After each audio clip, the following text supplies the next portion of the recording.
तो मिस नीति का कहना है उनके हस्बैंड ने उनको धोखा दिया है। सर, लोग अक्सर धोखे को गलतफहमी का नाम देकर अपने गुनाह को छिपाने की कोशिश करते हैं। सर, ये दोनों साथ में ही रहेंगे। ये दोनों एक दूसरे के बिना नहीं रह सकते। अभी बस थोड़े गुस्से में हैं। मैंने कहा ना, ये मैं तय करूंगा कि ये दोनों साथ में रहेंगे या नहीं। क्या नाम है आपका? परिणीत। मिस परिणीत, मैंने ऐसे बहुत से केसेस देखे हैं और मुझे अच्छी तरह पता है कि कौन कब साथ में रहना चाहते हैं और कब नहीं।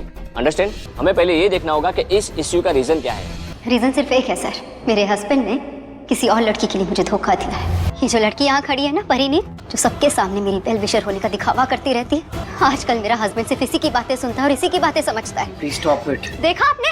सुना कैसे इसे मिर्ची लगती है? मैं कुछ भी बोलती हूँ परी के खिलाफ तो। देखिए, आप दोनों चुप रहिए। आप लोग मुझे ये बताइए कि आप लोग साथ में रहना चाहते हैं या नहीं? बिल्कुल नहीं, अब हम साथ में नहीं रह सकते। You mister Sanju Bajwa? नहीं रहना चाहता।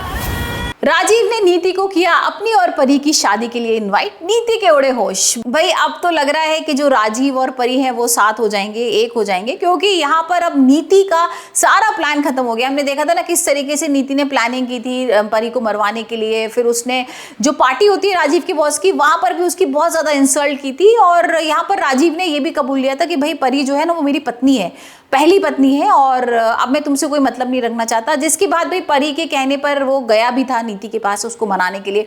लेकिन यहाँ पर ना नीति सारे रिश्ते तोड़ देती है। राजीव से बोलती है कि भैया मैं तुम्हारी शक्ल नहीं देखना चाहती हूँ, मुझे तुमसे अब कोई मतलब नहीं है, क्योंकि मैंने तुम्हें बोला था ना, मैंने तुम्हारे सामने एक शर्त रखी थी कि तुम परी को घर से निकाल दो ढक्के देकर और मैं आ जाऊंगी। लेकिन तुमने तो मानी नहीं, तुमने तो यहाँ पर कुछ अलग ही बोल दिया भाई पार्टी में कि तुम तो परी से बहुत प्यार करते हो, तुम्हें मेरी बिल्कुल भी परवाह नहीं है। यहाँ पर हम देख रहे हैं कि जो नीति है ना वो बेवे की बातों में आ गई है और बेवे कहती है कि देखो अब इन दोनों ने तुम्हारे को असली चेहरा दिखा दिया है, राजीव और परी ने, अब तुम्हें एक बड़ा स्टेप उठाने की जरूरत है। और यहाँ पर जो नीति होती है वो कोर्ट पहुंच जाती है और डाइवोर्स के लिए फाइल कर देती है केस। भाई हम देखते हैं कि सारे लोग, राजीव, परी, सारे घर वाले पहुंच जाते हैं कोर्ट।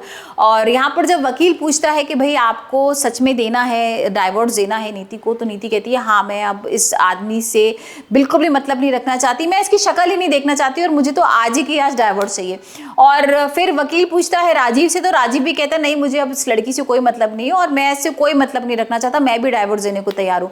और हम फिर देख रहे हैं कि भाई कोर्ट के बाहर ना जो नीति है वो बहुत बौखलाई हुई है, मतलब वो इस तरीके से बेइज्जती करती है सबकी, क्या कुछ नहीं बोलती है। वहां पर सारे घर वाले हैं, परी है, राजीव है और राजीव के सारे घर वाले हैं, और वो राजीव के घर वालों को बहुत कुछ बोल रही है। वो कह रही है कि आप बहुत खराब हैं और आप तो मेरे लायक ही नहीं है, और अच्छा हुआ कि मेरा आप लोगों से नाता टूट गया क्योंकि आप मेरे लेवल के ही नहीं है। ये सब सुन के ना राजीव और परी को भी बहुत गुस्सा आता है और राजीव कहता है तुम किस तरीके की बात कर रही हो और ये क्या तरीका है बात करने का। तो नीति कहती है मुझे तो तुमसे बात ही नहीं करनी है।